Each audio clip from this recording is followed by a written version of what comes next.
Hi, I'm Tom for Just One Pack, and this is AC on the Short Alpha Clash podcast, where I'll talk all things Alpha Clash on my way to work. Now, I've been on holiday, so skip last week's episode, which means that this week we have a lot of news, probably something that will stretch more than one episode. Uh, for this for this week, I want to talk about the news that came out about Clashcon 2025. So let's dig into that.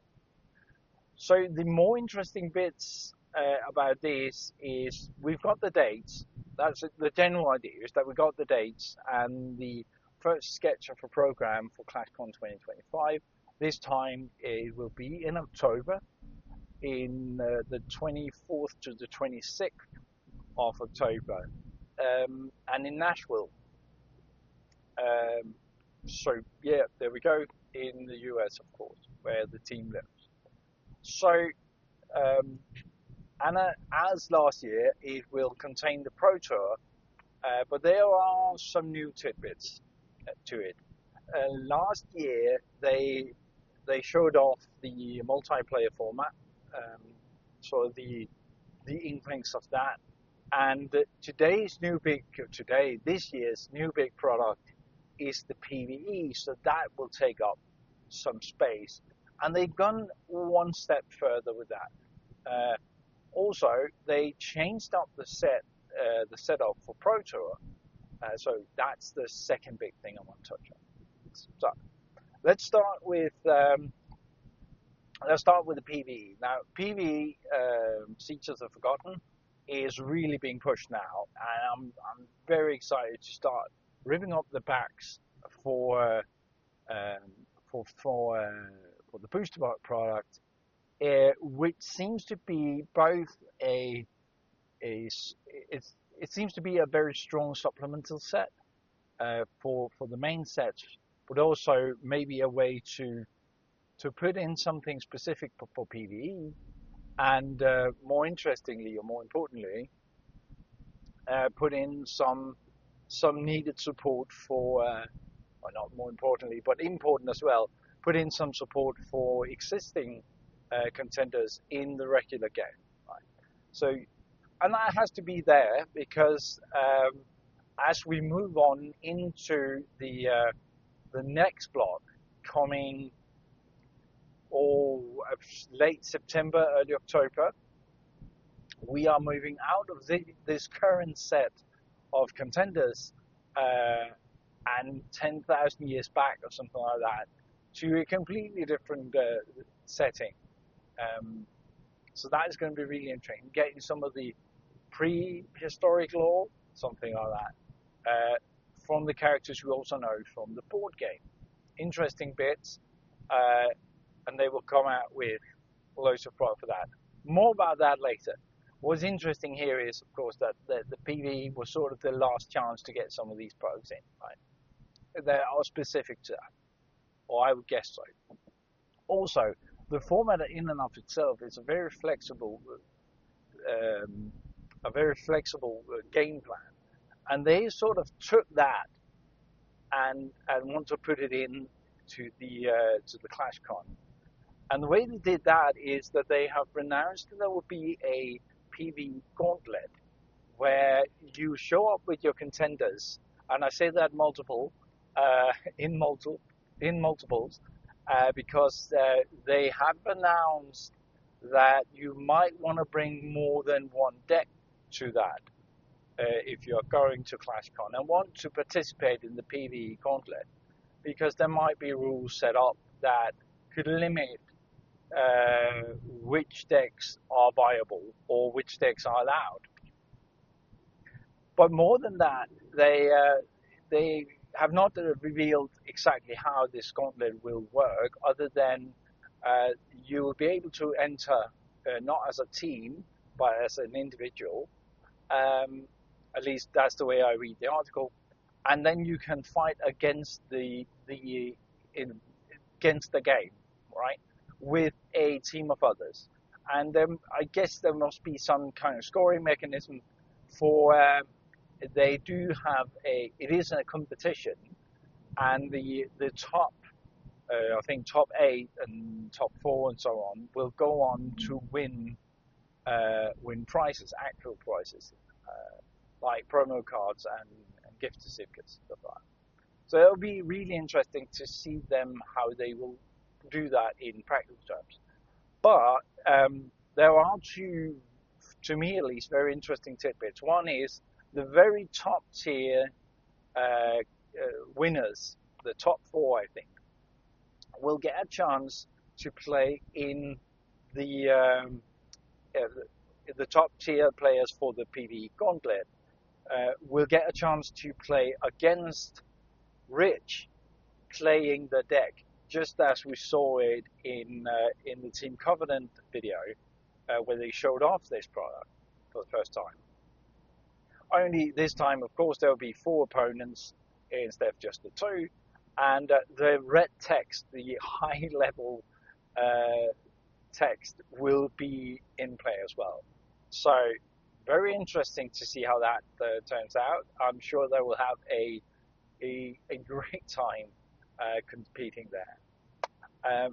The other interesting bit that they already announced is that if you go to Clashcon and you participate in the PvE gauntlet, you will get a Clashcon specific, or rather PvE specific contender. That is new, but there's a lot of new things about that contender. So there might be a few spoilers in that of what we can expect to show up in the Cosmic Box, meaning the regular booster boxes in the coming sets. One of the things that struck me is this contender is, of course, for PvE. There's the little text on it that PvE, so it's specifically meant for PvE. It's a rogue, and it's dual color. What is interesting about this is that, as far as I can remember, it's the first dual color contender that is not dual-sided, and that's really interesting. Getting to see that. Also, it's a character we don't know. It's called the contender is called Percival Penrick, something like that. Is not someone we know, but I guess that will show up in the Cosmic Conquest block, the Cosmic block, so that we'll get introduced to this character. But also, if you go back and take all contenders, in the top right corner, there is a black spot, a white dot with nothing in. And you go look at the contenders that we sort of already have seen from the Cosmic set, right? The Cosmic block, sorry. They have a logo up there. That is a logo for one of the 3 classes in from the board game as well, meaning Saviors, and I can't remember them right now. There are 3 of them. We also seen that will play a part in the effect of cards, some of which we've already seen. The interesting bit here is, and that might be a spoiler or a sort of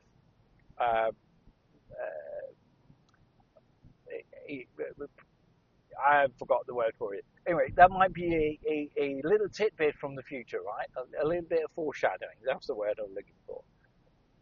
This contender has 2 of these. One for the green side, because it's dual colored, and another for the black. So not only is the dual colored, it is also dual whatever that affiliation is, right? So dual class, maybe.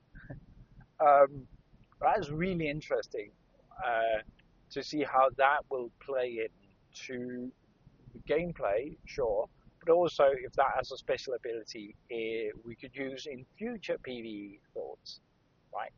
So very interesting to see that. Very interesting to sort of get a glimpse into that world.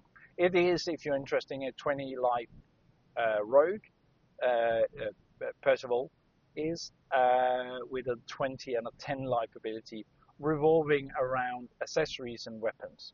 So interesting bits there as well. The other thing I wanted to touch on in relation to Clashcon is the Pro Tour. So the Pro Tour was there last year. There's nothing special. There's nothing new about that. But what is new about it is a couple of things. One is bounties will of course be a part of the Pro Tour. I was saying of course because they are now such an integral part of the high level tiers that I've heard talk about things like bounty hunters, meaning I don't go there to win the tournament. I go there to collect my bounties. I think that is perfect. Please, Rising Empire Studio, lean into that. Let's get some bounty hunters into this. That would be a great angle for this. Anywho, that could be maybe we should tell this to Al. That could be a lore story, right? That bounty hunters are cool and mysterious. We want bounty hunters, please. Anywho, but some of these bounty hunters will, in the Pro Tour as well, be able to hunt for bounties. And as far as I remember, there's one more bounty than there used to be. The reason, there usually is, the reason for this is that there was simply a bounty that was uncollected at the Pregenter's Gambit, just moved that one right on to the Pro Tour. Really, really a good move, I think. A good move and a way to make it fun for other than those who expect to win the absolute top tier class. Love the bounties idea. The other tidbit is that they told us, they being Rising Empire Studios, that moving forward, a couple of things will happen to card design and to the booster boxes as we know them. Now, Draft Box 2 that would have gone out called the Nexus of Power has been cancelled. It did not make sense in the current state of the game and in the current climate.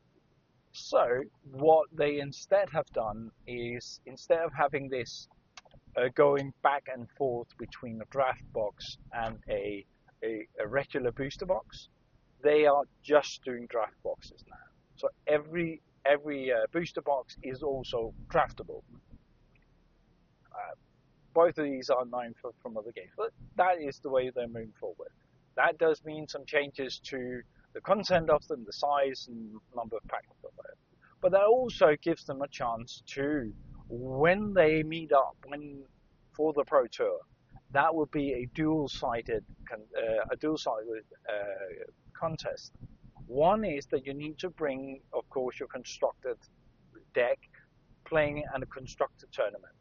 But day 2 of that is a sealed event where you will play with the draft boxes, the new set.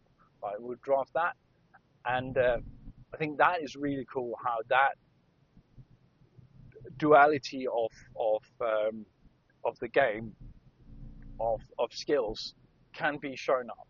Hopefully, at some point there'll be 2 different competitions, so you could win the Pro Tour constructed maybe and the Pro Tour sealed. But the idea of putting those together in one competition for this year is, I think, a great idea and a great way to showcase your draftable environments. Now, the set that we drafted is, of course, Edge of Eternity. No, that's not the name. Anywho, Edge of Eternity is a Magic set, if someone knows. It's just so close. So the set 6 will be the one we draft at Pro Tour. And they did mention that we don't have a release date for that. We have one for the PvE, which is, can't remember, it's mid to late August is the release for the PvE. But we don't have a release date for the next full set, right? But what they sort of told us was that this will be the first Pro Tour, meaning in late October will be the first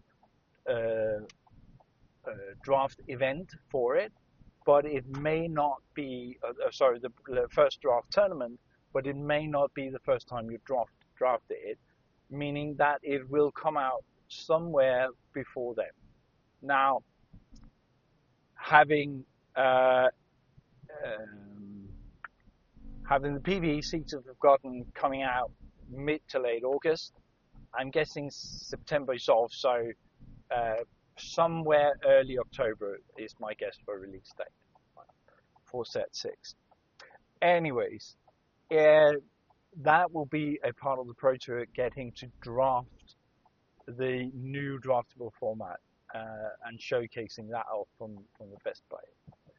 Now, having these two together, of course, there will be a third day where you find the absolute champion of the Pro Tour, and then they will start December, I think, have a Pro Tour in Asia.